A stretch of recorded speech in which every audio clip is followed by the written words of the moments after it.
Hello, welcome to Basics of Finite Element Analysis Part 2. Today is the first week, fourth day of this particular course, and what we will do is we will continue the review of some of the important concepts we covered in FEA 1, and what we are going to talk about today is weak formulation, because this is one formulation we will be using again and again throughout this course. So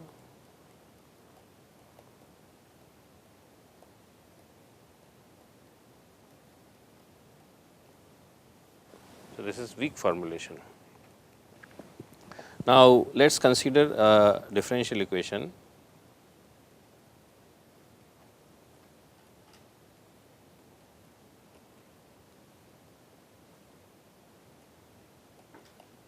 Suppose we want to develop a solution for this equation over a domain. Now, so let us say the domain is x is equal to 0 to L. So, we want to develop the solution. Here x is equal to 0 and this is x is equal to L. So, the first step in the finite element process is that we break the domain into smaller elements. So, that is what we have done. So, this is first element, second element, third element, fourth element, and so on and so forth. We can break it up into as many elements as we want. The second step is that we find the error. We assume an interpolation function. Using that interpolation function, we find the error in the equation, multiply that error with the weight function, and integrate the product of weight function and the error over the domain of the element and equate it to 0. So, that is what we will develop. So, consider eth element, and it's so for eth element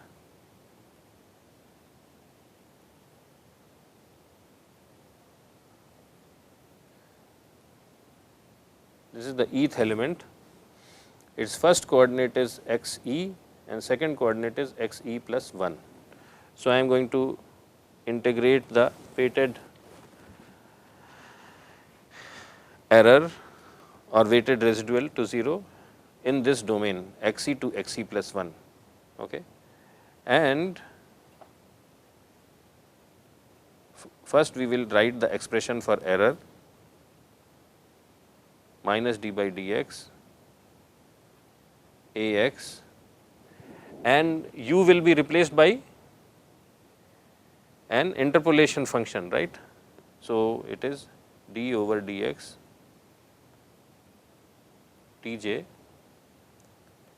psi j, which is a function of x, and this is for the eth element minus q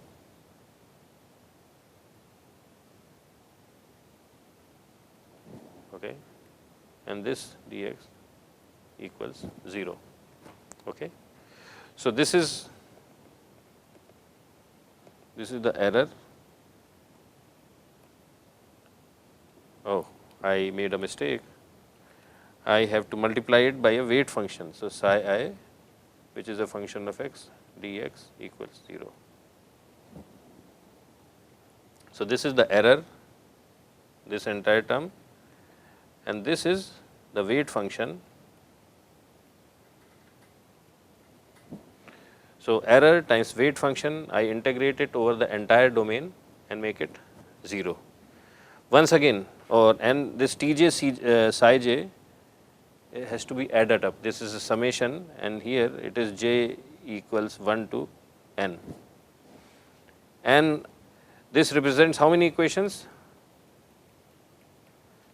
This represents n equations, because psi I can take n values, I can be 1 to n. Okay. So, this is the thing. Now, when you look at it, and I will ask you to look at this term carefully, okay, the one in the red box, and we make some observations. So, when I differentiate Tj psi j, Tj is a constant. So, when I differentiate, basically I will be differentiating psi j, okay, once, and then when I differentiate it again, because there is another d by dx operator. So, psi j has to be differentiated twice, psi j has to be differentiated twice if we have to calculate the error, okay, which means that for this equation psi j has to be at least quadratic in x, because it will be differentiated twice. If it was a linear function, let us say a plus bx, then when I differentiate it once, I get a constant term. When I differentiate again, what do I get? 0. So, then it will not make sense, right. So, it has to be at least quadratic to get a non-zero entity. It has to be at least quadratic in nature. So, this is the thing.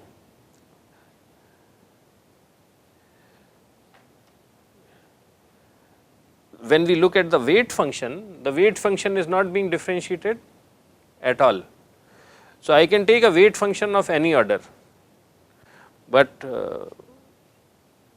psi j, which represents an approximation of the variable, that has to be at least quadratic in nature. So, this is important to understand. So, this kind of a formulation has a different requirement for the weight function, right. Here the weight function could even be a constant, but psi j has to be at least quadratic, okay. This kind of formulation where the requirement of psi j to be the requirement for psi j to be having a higher order of polynomial nature compared to weight function is called a strong formulation.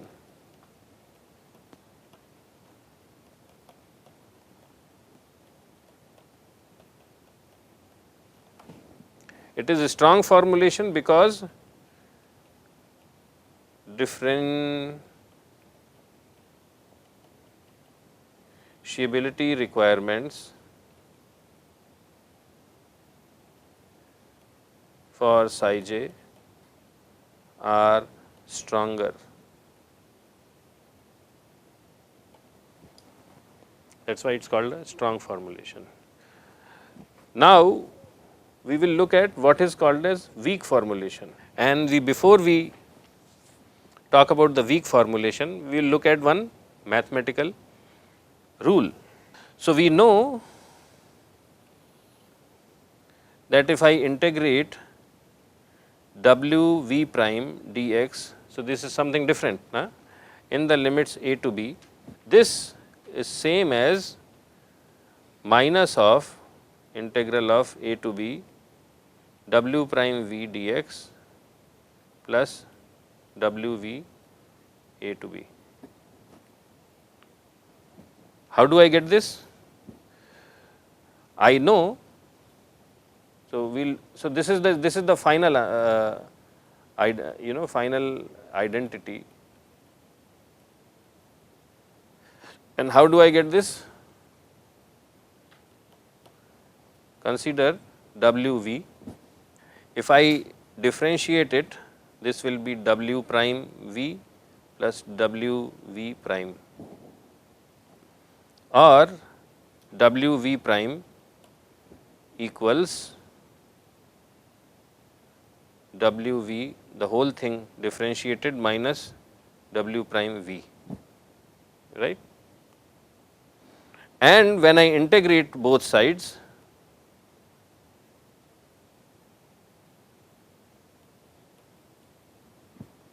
what do I get?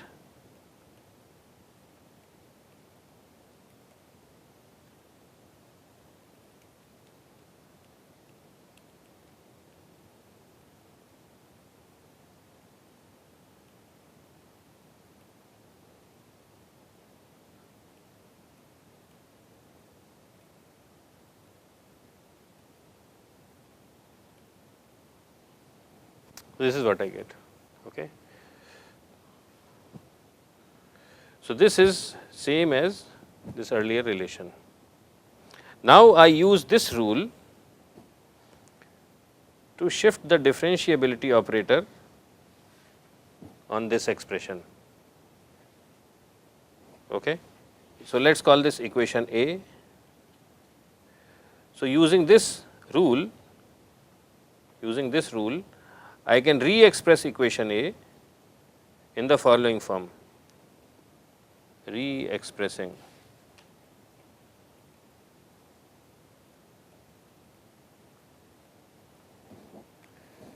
I can re-express it as HE to HE plus 1 AX D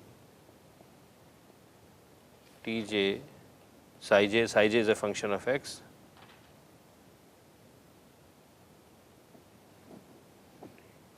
times dx times d psi e over dx.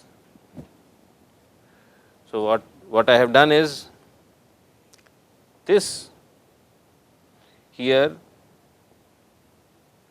this differentiability operator has shifted to this term using this relation, using this method. So, this is why I am getting d psi I over dx, okay, minus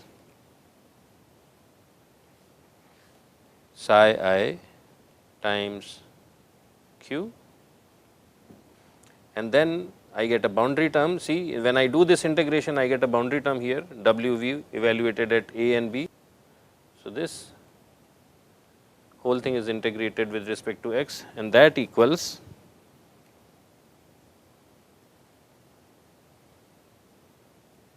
psi I x a x d t j psi j x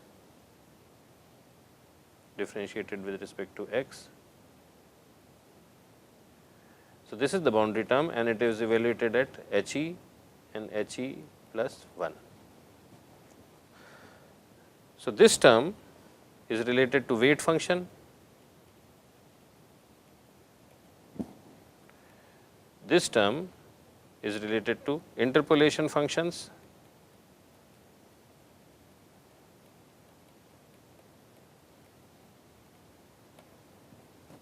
and what we see in this expression. So, let us call this expression B. So, what we see in expression B is that psi j is being differentiated only once. In expression A, it was getting differentiated 2 times. Here, it is getting differentiated only once, and psi 1 is also getting differentiated only once, which means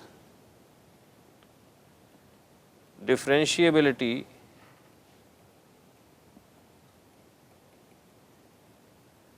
requirement for psi j has weakened.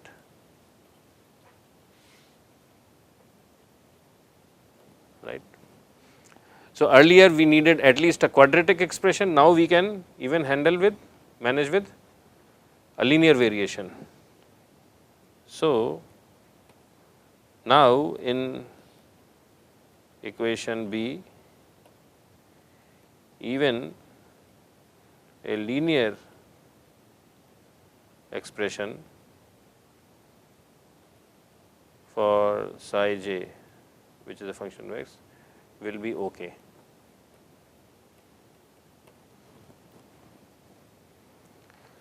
So, mathematically equation A and equation B are same, but we have a more flexible choice in terms of selecting psi j. Okay. So, that is why this type of a formulation is called a weak formulation, because the requirements for differentiability are not as strong, they are weaker, weak formulation.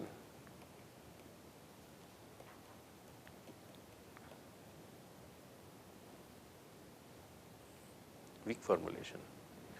So, this is a very important distinction between weak formulation and strong formulation. We will make some other observations.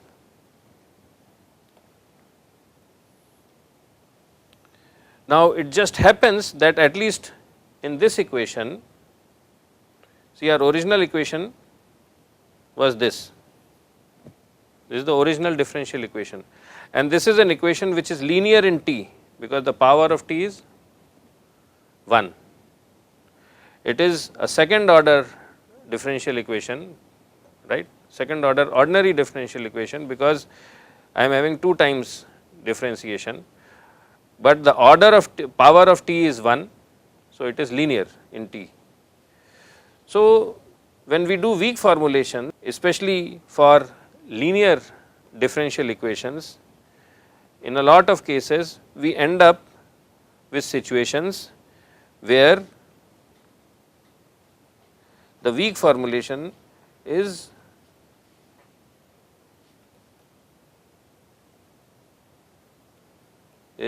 bilinear and symmetric. This is true only for linear systems. Okay. What does this bilinear and symmetric mean? Bilinear means that we have d psi over dx and we have d psi j over dx. Okay. So, both of these are linear terms, d psi I over dx, and when we do differentiation here, we will get d psi j over dx. Okay. So, this is one thing, and the other thing is, if I replace psi j with psi I and psi I with psi j, the equation does not change. So, this is bilinear as well as symmetric. It is this is a functional, and this functional is bilinear and symmetric. It is bilinear and symmetric. See, this is weight function, this is the interpolation function, and this is bilinear in weight function and interpolation on the primary variable. The second thing is, just to clarify, this entire expression represents what? Actually, I will, let me erase this. This entire expression, it represents u, and this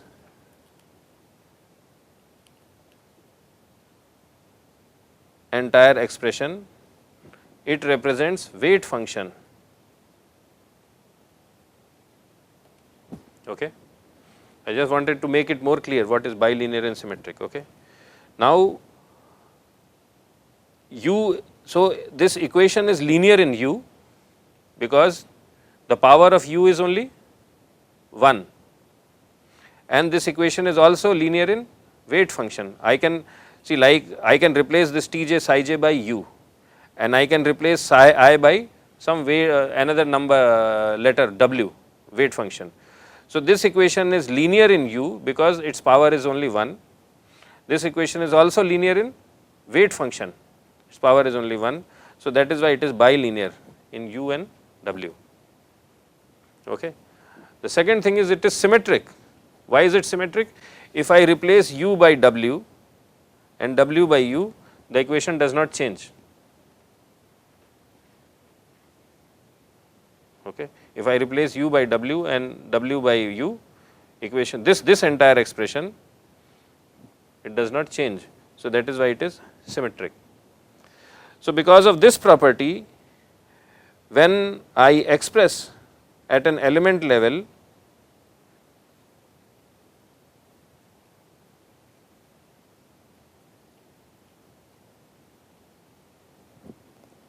in matrix form, I will get some matrix form equations. This matrix, K matrix, will be symmetric.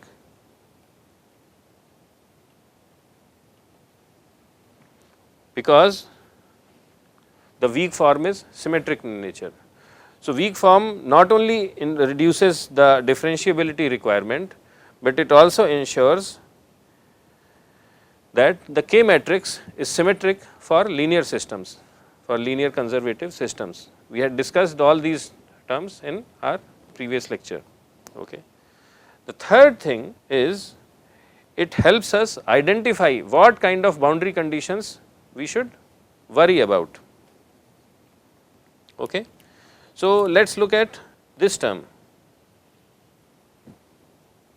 okay, which is on the right hand side. Here Tj psi j, it is what? U, is it right? This is U, we are approximating U as Tj psi j. So, Tj psi j is U, Tj psi j is U, and this is the weight function.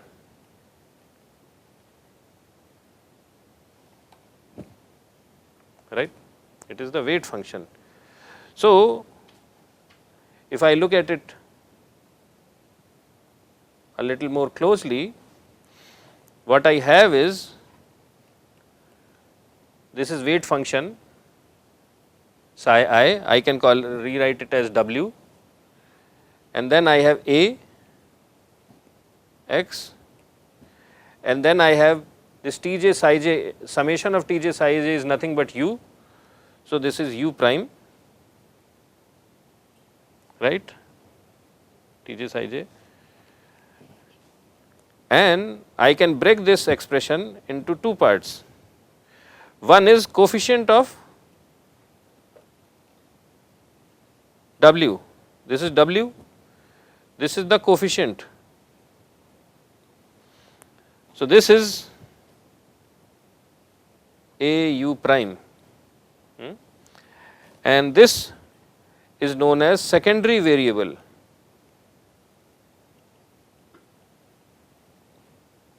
This is known as secondary variable. And if I have to specify this value, I say that I am going to specify natural boundary condition.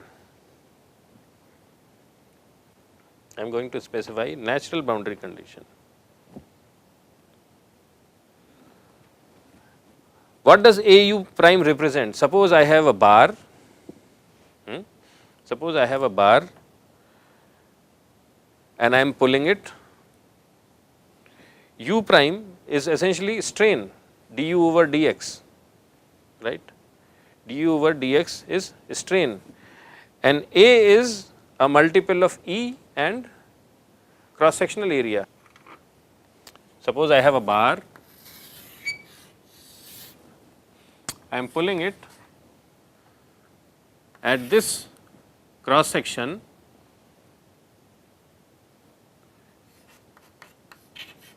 E times A, E is Young's modulus,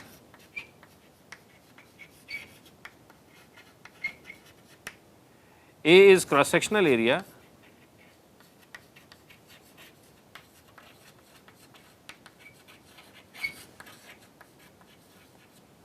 right, and so A is equal to EA, at least in context of the bar problem, and U prime is strain, right. So, A times U prime equals force. So, if I have a bar and I am at this point somehow gripping this bar and pulling it in that direction, then I know what is the force being applied here, and that force will be A times U prime. Okay. So, this force, if I am applying from externally, then this force is called a natural boundary condition. It is called a natural boundary condition.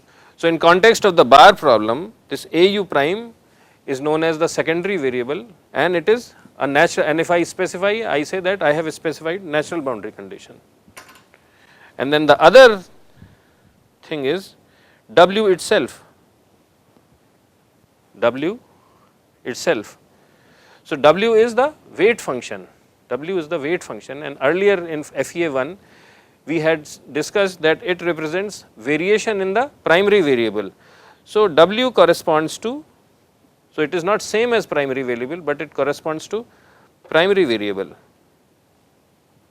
okay, and the primary variable is U.